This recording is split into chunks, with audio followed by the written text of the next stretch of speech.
Takagova. Dibambile tata. Alright, usengeni njengoku bambane ungapisana phela ke lo mtholo.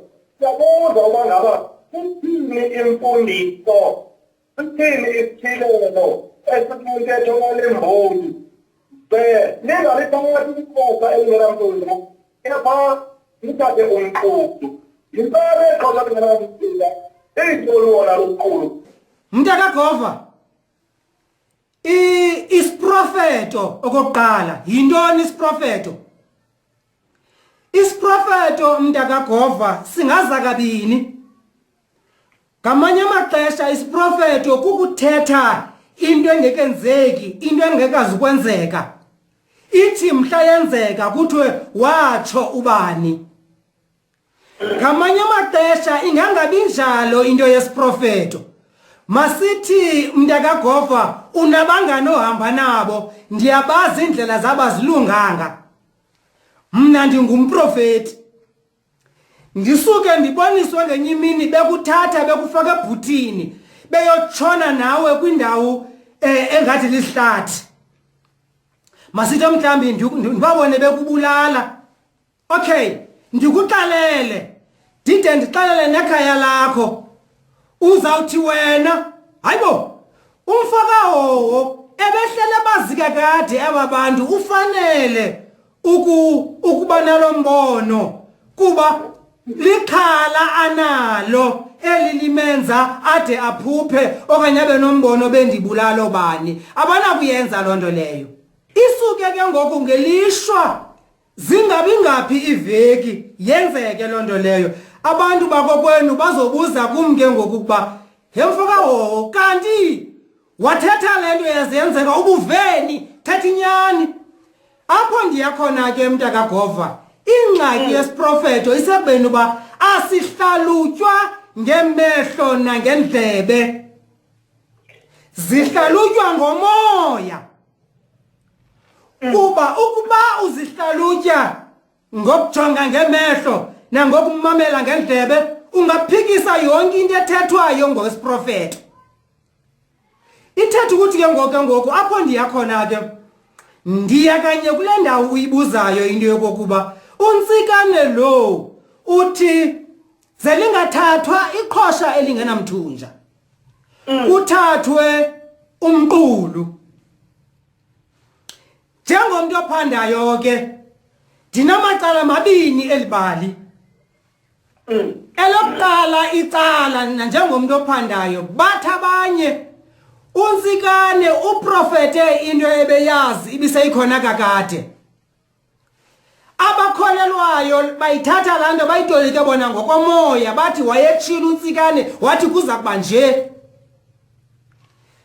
Mna ke njengomphandi othatha amacala xa ndime phakathi naphakathi kwaba bantu ndiza nento ethi nokokuba umprofeti enye into angayiva okanye ayibone kodwa uyakwazi ukuprofeta iziphumo zayo. Awukandiva mntakagova? Ufumaniseka into yokokuba ziziphumo ezi uyaqonda ngexesha ndithi kuwe ndiphupha aba bantu beza kukubulala ziziphumo ezi ndiziphuphayo ndiyabazi bona bangababulali. And remember into yokokuba babe ngabo ababulali ayithethi ukuthi automatically bamele ukukubulala kuba bengababulali. Yabona? But umoya ngoku uyangixelela into yokokuba aba bantu njengoba bemdaka benjena nawe lo banento abayiplanayo ngawe. Bebesena kungayiplani into ngawe koko bakufake kwela qumrhu labo nawe uphele ufana nabo. Andaba ndiyavakala na.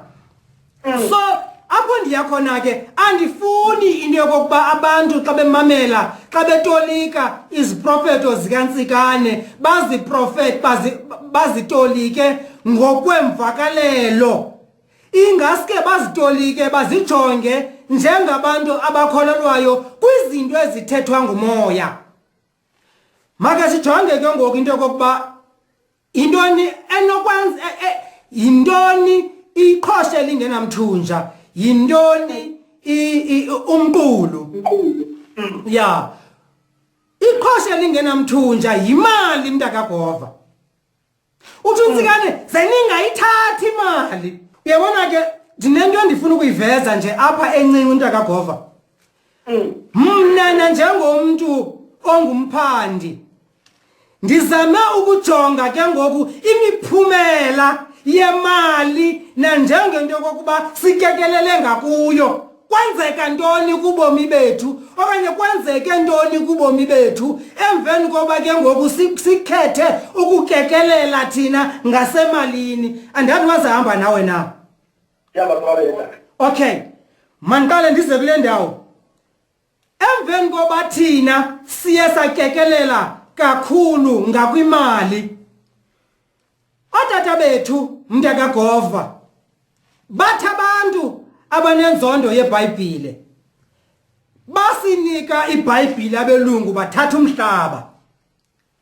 bayishwankathela lonto le ngenxa yenzondo yabo kulomqulu masijonge ezinye izinto ezenzekayo ukuze umhlaba umke okokuqala okhokho banika izipeliti anikisa ngenkomo ayithethwa lonto leyo ngabantu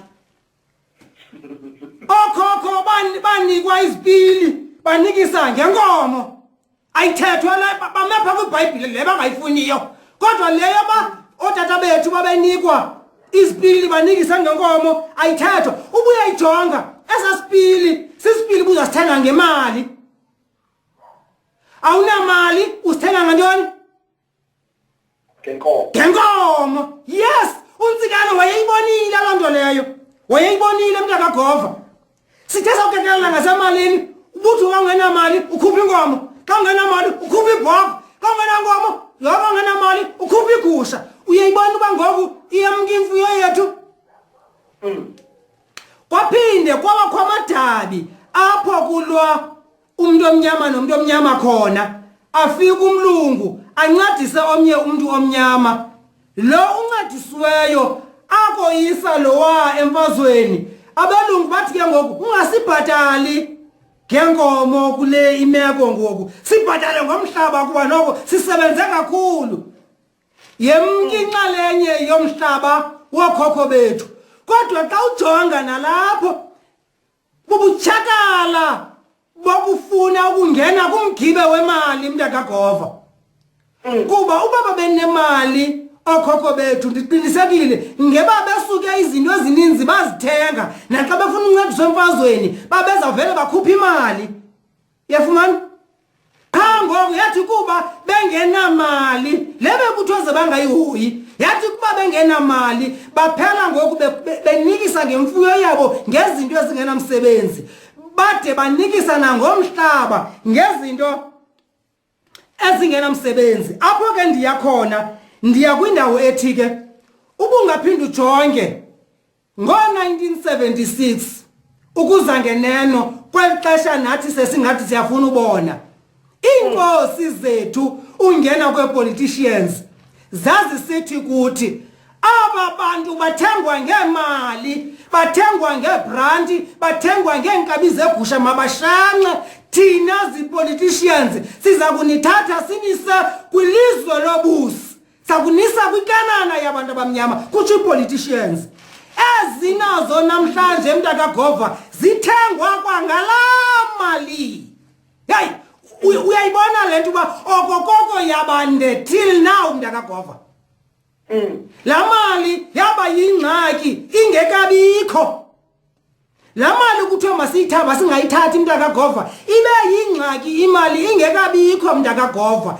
yayingxaki nangoseyikhona kuba iinkosi zazinyotywa ngokokutsho kwe-politicians andinabungqina ndifika zingandibethi mntakagova andinabungqina kodwa kwakusitsho ii-politicians njengangoku nazo asinabungqina boba imali ziyityile mntakagova siva ngentatheli sithetha into sivayo sithelekise nale siyivileyo uyaqonda uba nale kaNtsikane sasekaphili kuyo asiyazi ibhaliwe yathi imali ningakulinge niyithathe so ekubeni siyithathile imali xa uzijonge ezi ziganeko zingaka ziyasixelela into yokokuba yaba impazamo enkulu ukwamkelwa kwemali masiya ke ngoku ndingatyanga xesha lakho apha emqulwini ke ngoku uyabona umqulu kungenzeka mntakagova into yokokuba uNtsikane wayeyindoda efana nam ekwaziyo ukuthelekisa umoya kaNtsikane wamxelela into yokokuba kwiBhayibhile zininzi izinto ezigcine imveli yethu mandukutshele sibembini sibentathu mntakagova uyabona kwiBhayibhile kukho indawo ethi beka uyihlo nonyoko ukuze uThixo akusikelele akwandisele imihla yokuphila sisintu mntakagova eso usifumana kwiBhayibhile kuba kwiBhayibhile kuthiwa isiqalo sobomi emntaneni ngumzali wakhe masiphinde sijonge indawo yesibini mntakagova ethi thanda umakhelwane njengokuba nawe uzithanda sisintu eso thina ukwazi uphila ngaphandle kwamakhelwane kube khona indawo ethi indwendwe zibukeni kutsho eBhayibhile mna ndikhula umakhulu wami esithi xa kuphekiwe imbiza mayingakrwelwa makube kukuyokushiywayo kuba kungakho umuntu odlulayo acela indawo yolala kuzaba nzima uvuka phekelwe uphinde uye kwenye indawo ekuHabhakuki xa unongena kwindima yepoliticians into endizama ukuyibonisa ke mntakagova ndifuna ndihambe nayo umphulaphuli wakho ndikuvezele iziphene ezininzi ezize ngemali siyavana kuloo ndawo now ndizama ukuveza okuninzi okukwiBhayibhile okuhambelana nemveli yethu endithi mna ukuboniswa kukaNtsikane ndiyagcwalisa ndithi ngenene waba yiyo imboni kuba lento wathi masiyithathe xa ndizijonga iivesi ezikuyo mna ndizifumanisa into yokokuba azindikhabi mna mntu wesintu ziyayigcwalisa le mbiza ndinayo kuba jonga laa ndawo ithi jonga laa ndawo apho abantwane ndingalisebenzisa bethi bagezela umuntu omdala ne ya abantwana bagezela umuntu omdala abatata babini nguEliya noElisha andimazi uba ngophile wemka ngenqwelo ingophile wabuyayo kodwa lo wabuyayo uthi xa enyuka endulini abantwana bamnqwale bathi nyuka nqayindini wabajamela abantwana wabaqalekisa kwaphuma amabhere atyaba abantwana masiyithathe sisesintwini esintwini kuthiwa izwi lomuntu omdala alityiwanja ithetha ukuthi ngokulanto ukuba uye wagezela umuntu omdala amathuba oba mawube namashwa xa uqalekisile maninzi ungadibana nezikole zokuhlaba zikubulale okanye ungabe uzimumlela endleleni usutshayiswa imoto ufe okay da okay baba yes okay baba abanye abaphulaphuli abantu abenxaxheba le uNtsikane wafunda Thixo wayengudotona ungabelungu ungabona uthi ndithi kaloku mntakagova uyaqaphela ndithe ukuba bendibone abantu wena ondazi ndibazi ndibabona bekubulala ne ifamily yakho izawuza kum ifuna uqonda iza ngokwenyama ifuna uqonda into yokokuba bendiyazi njani naloo nto ndiba ngathi mna ndiyibone emathongweni kuthiwe no uyaxoka bhuti into ubuyazi apho ndiyakhona ke ndiya kwindawo ethi nabanina otolika isiprofeto ngokwenyama ubona ngokwenyama otolika isiprofeto ngokomoya ubona ngokomoya mandikwenzele umzekelo omncinci ke mntakagova kuba ndiyindoda omoya thina abantu bomoya siye sithi ukuba into ize nemboni masithi ngumthandazeli okanye ngumprofeti okanye ligqirha sikholelwa kwinto ekuthiwa kukuvikela umoya ungenzeki siye sithandaze thina sithandazela uba le nto ibhaqwe ngumoya mayingenzeki now into abasimekwe lithi uNtsikane wafunjathiswa kum ayenzi isense xa ndijonga indlela imali ewuchithe ngayo umzi omnyama xa ndithelekisa nangendlela izinto endizibona zibhalwe kwiBhayibhile zizinto eziyeleleneyo esintwini, hayi zonke ziyelelene kodwa ezininzi ziyelelelene kwintlalo yethu. Aka kukuthi andiyiboni iBhayibhile ikhabana nentlalo yethu, kodwa imali yona mntakaGova kunanamhlanje oku isakhabana nentlalo-ntle yethu. Mandijonge uYesu. Uthi uYesu xa le ndoda ibuza kuye ukuba ndingathini na ukuze ndibubone ubukumkani bamazulu. Uthi uYesu, thengisa konke onako wabele amahlwempu. Xa uyithatha la ndawo uyizise esintwini,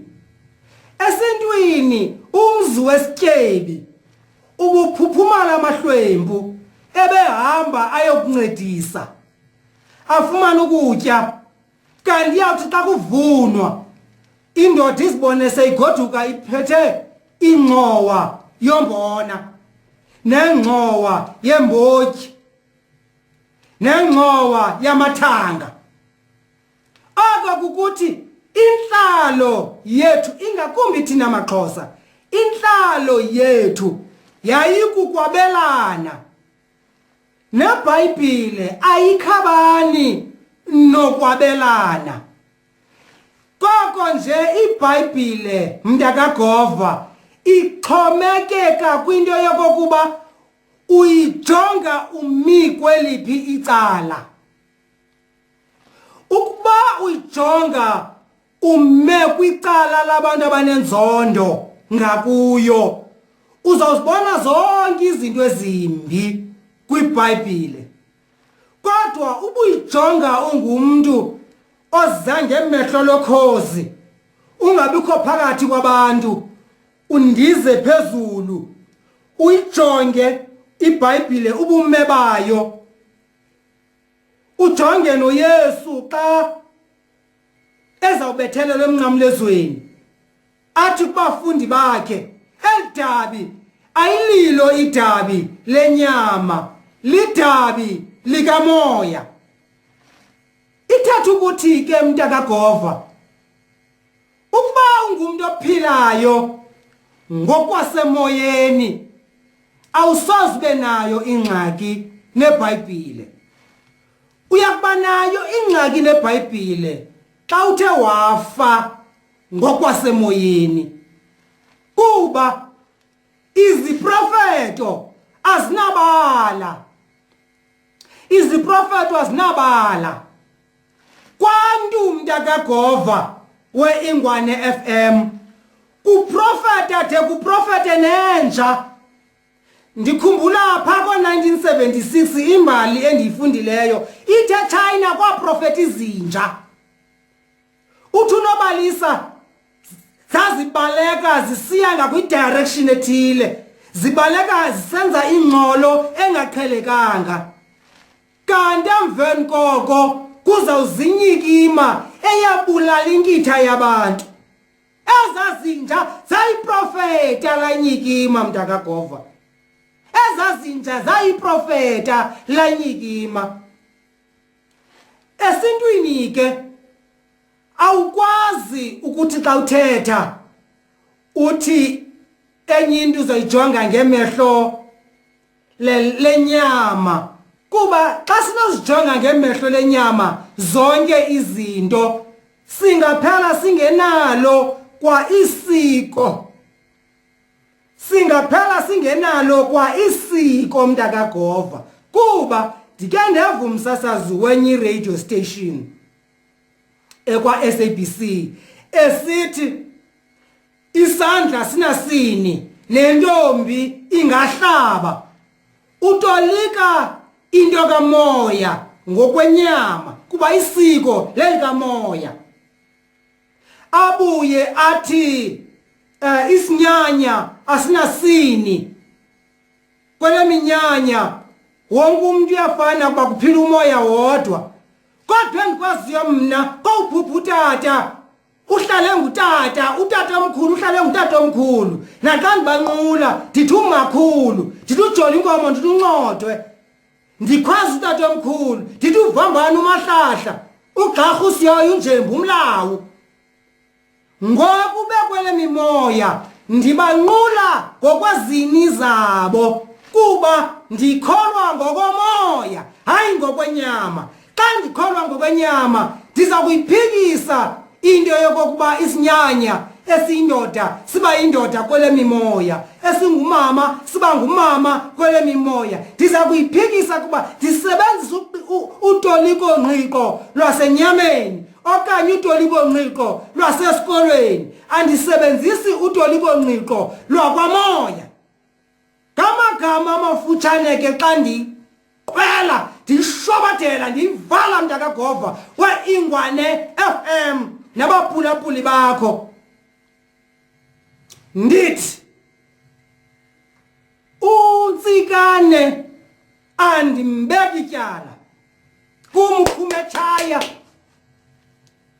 andimbeki tyala endimbeki tyala kunongqawuse kuba umprofeti simjaja ngeziphumo yayivala mntakagova umprofeti simjaja ngeziphumo zezinto azithethileyo uNtsikane izinto awazithethayo nokokuba wayedibene nabelungu noba zangadibana nabelungu kodwa zenzeke ngqo ngokohlobo awayezithethe ngalo uNongqawuse yena imbali sasingekho mntakagova uNongqawuse imbali ithi kwafa into ephako 64,000 yamaXhosa ibulawa ziziprofeto zikaNongqawuse lonto ke ngoku yenze into yokokuba xa sithetha ngoNongqawuse inhliziyo zethu zidakumbe sikhathazeke sifuna ukukhala simqalekise uNongqawuse neziprofeto zakhe kuba simjaje ngeziphumo zezinto abazithethayo wathi okhokho bazavuka basuka bavuka okhokho yena uNtsikane simjaja ngento yokokuba imali le wayethe masingayithathi yile iseyingxaki namhlanje oku sibulalana nje kungenxa yayo noZahara wade watsho wathi yemali sibulalana nje kungenxa yakho xa ndivala masitolikeni into zikamoya ngokomoya sitolike izinto zenyama ngokwenyama ukuze sibe sisendleleni camagu mntakagova ndiyabonga